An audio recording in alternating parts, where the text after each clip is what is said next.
ہمارے ہمسایہ ملک بلکہ دوست ملک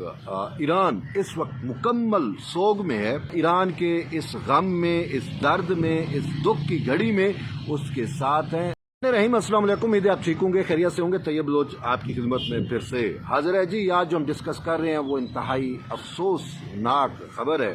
ہمارے ہمسایہ ملک بلکہ دوست ملک ایران اس وقت مکمل سوگ میں ہے، اور ہم بحیثیت پاکستانی قوم ایران کے اس غم میں، اس درد میں، اس دکھ کی گھڑی میں اس کے ساتھ ہیں، اور ہم بھی جو ہے وہ سوگ میں ہیں،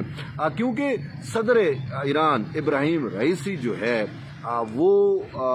طیارے حادثے کا شکار ہو چکے ہیں۔ ان کے ساتھ ان کے وزیر خارجہ اور باقی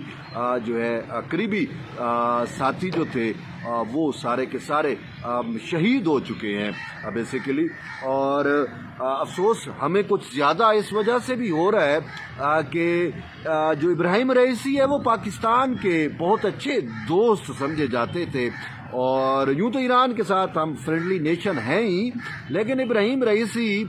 جو ہے وہ 3 ہفتے پہلے تو یہیں پہ تھے، پاکستان میں تھے۔ انہوں نے پاکستان کے صدر سے، پاکستان کے وزیر اعظم سے ملاقات کی، اور پھر صرف یہ نہیں تھا بلکہ ان کا ایک جو آپ کہہ سکتے ہیں کہ جو ان کا وزٹ تھا پاکستان کا، وہ آپ لوکل ٹائپ ایک وزٹ تھا، جس میں انہوں نے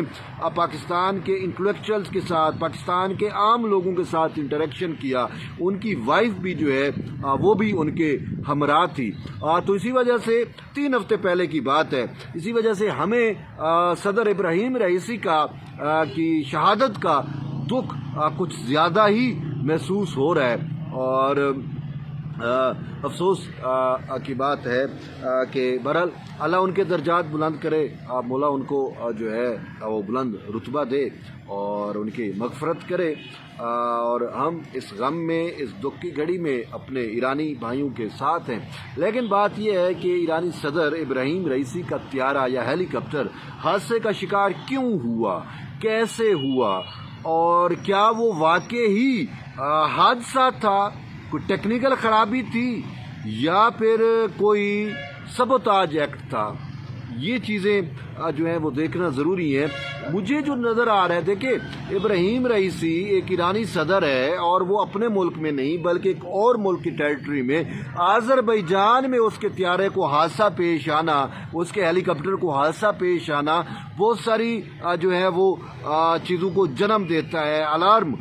جو ہے وہ بجتے ہیں کہ ایسے کیسے ہو گیا کہ ایک جو ہے وہ صدر کا طیارہ دوسرے ملک کی فضائی حدود میں حادثے کا شکار کیسے ہو جاتا ہے؟ کیا اس کے لیے پروٹوکول فالو کیے گئے تھے؟ بھائی موسم خراب تھا تو پھر طیارے کو جانے کی اجازت کیوں دی گئی تھی؟ بہت ساری چیزیں دیکھنی ضروری ہیں، لیکن اس کے ساتھ ساتھ ایک اہم چیز یا اہم ڈیولپمنٹ یہ ہے جو ہمیں نظر آتا ہے، کہ جو میری اوپینین یہ ہے، اور میں دیکھ بھی رہا ہوں کہ بہت سارے لوگ ہمارے ہم نوا بن رہے ہیں، کہ ایرانی صدر ابراہیم رئیسی کا طیارہ حادثے کا شکار نہیں ہوا، بلکہ یہ ایک مذموم سازش تھی، اور یہ ایک سبوتاج ایکٹ تھا کہ جان بوجھ کر جو ہے وہ اس طیارے کو نشانہ بنایا گیا۔ اس میں بہت ساری چیزیں انوالو ہو سکتی ہیں، اور خاص کر جو براہ راست نام آتا ہے، جو ویسے ہی ہمارے دماغ میں نام آ جاتا ہے، وہ ہے اسرائیل کا، موساد کا، اور پھر یہ ہے کہ یہ کوئی پاکستان جیسا ملک تو تھا نہیں کہ جہاں پہ اسرائیل اور موساد اتنی مطلب ہے کمزور ہو، یہ تھا آذربائیجان، اور آذربائیجان میں جتنا اسرائیلی انفلوئنس ہے اتنا تو شاید خود آذریوں کا انفلوئنس نہ ہو، یہ بھی ایک حقیقت ہے۔ دیکھیں بڑی سمپل بات ہے، غزہ میں مسلمانوں کا جینوسائیڈ ہو رہا ہے، لیکن مجال ہے آذریوں نے اپنا تیل بیچنا بند کیا ہو اسرائیل کو۔ اسرائیل کے جو ٹینک چل رہے ہیں وہ آذری تیل سے چل رہے ہیں، ٹھیک ہے، اور وہ تیل وایا ترکی ہی آذربائیجان بھیجتا ہے اسرائیل کو، اور 75% جو آئل ڈپینڈنسی ہے اسرائیل کی وہ آذربائیجان کے اوپر ہے۔ تو آپ یوں اب دیکھ سکتے ہیں۔ اور پھر جب آذربائیجان پہ مشکل وقت ہوتا ہے، آرمینیا کا ایشو ہوتا ہے، وہ قراباغ والا ایشو ہوتا ہے، تو اس میں ہم نے دیکھا کہ اسرائیل سب سے زیادہ ہیلپ آؤٹ کرتا ہے آذربائیجان کو۔ تو یوں ایک عام سی بات ہے کہ اسرائیل کی فرینڈلی نیشن ہے آذربائیجان، اور آذربائیجان میں اسرائیل کا بہت زیادہ انفلوئنس ہے، حد سے زیادہ۔ یہ الگ بات ہے کہ ایران اگرچہ نیبرنگ کنٹری ہے آذربائیجان کا، لیکن اسرائیل کا سب سے زیادہ انفلوئنس آذربائیجان میں ہے، آذربائیجان کے آفیشلز میں، آذربائیجان کی ایویشن ہو، آذربائیجان کا کوئی بھی آپ دیکھ لیں، اس میں سب سے زیادہ ہمیں انفلوئنس یہی نظر آتا ہے کہ وہاں پہ موساد بہت زیادہ پاورفل ہے۔ تو اسی وجہ سے جب آذربائیجان کی فضائی حدود کے اندر طیارہ حادثے کا اگر شکار ہوتا ہے تو اس میں لامحالہ جو ہے وہ انگلی اسرائیل کی طرف اٹھتی ہے۔ اور پھر بات یہ ہے کہ اسرائیل پہلے ہی اپنا بدلہ لینا چاہ رہا تھا۔ دیکھیں وہ آپ کے سامنے ہے، جو ایران نے میزائل داغے تھے، جو سپر سونک میزائل مارے گئے تھے اسرائیل کے اوپر، تو وہ جو اسرائیل کی ایئر سپیریورٹی کا ایک ہوا بنا ہوا تھا، وہ ایران نے محض جو ہے وہ چند لمحوں میں ہی اس کو گل کر دیا تھا۔ تو اسرائیل جو ہے وہ تو ایک مطلب انتظار میں تھا کہ کب اس کو موقع ملتا ہے اور وہ اپنا بدلہ چکتا کرے۔ تو اسی وجہ سے ہمیں یہی نظر آ رہا ہے، اگرچہ اب اسرائیل جو ہے بے شک نہ مانے، موساد تردیدیں کرے کہ جی یہ انسیڈنٹ تھا، یہ حادثہ ہوا، ہمارا اس میں کوئی کردار نہیں ہے، لیکن یہ چیز جو ہے وہ انڈرسٹینڈیبل ضرور ہے کہ یہ اس سبوتاج ایکٹ کے پیچھے جو ہے وہ اسرائیل کا براہ راست ہمیں ہاتھ نظر آ رہا ہے۔ اور پھر دیکھیں آج کے دور میں ٹیکنالوجی بڑی ایڈوانس ہے، یہاں پہ جو ہے وہ جیمنگ ٹیکنالوجی ہے، جس کو بعض اوقات جو نیٹو میں اسے ببل ٹیکنالوجی بھی کہتے ہیں۔ تو ایسی ٹیکنالوجی بہت سارے ممالک کے پاس موجود ہوتی ہے کہ وہ کسی بھی طیارے کا، کسی بھی جو کمیونیکیشن ہوتی ہے، کوئی بھی سسٹم ہوتا ہے، اس کو وہ جیم کر سکتے ہیں۔ اب جب 3 ہیلی کاپٹر فضا میں ہیں تو بات یہ ہے کہ وہی ہیلی کاپٹر کیوں جو ہے وہ حادثے کا شکار، اگر موسم خراب ہے تو باقی ہیلی کاپٹروں کے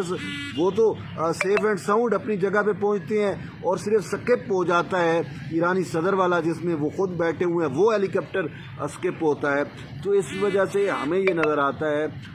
مجھے یہ میں اس چیز پہ پہنچ رہا ہوں کہ یہ کہیں پہ نہ کہیں جیمنگ ٹیکنالوجی کا استعمال ہوا ہے، جس نے ابراہیم رئیسی جس ہیلی کاپٹر میں سوار تھے اس ہیلی کاپٹر کو جیم کیا گیا، جیم کرنے کے بعد پھر اس کو جو ہے وہ حادثے کا روپ دیا گیا۔ کہیں ایسا یہ ایکٹ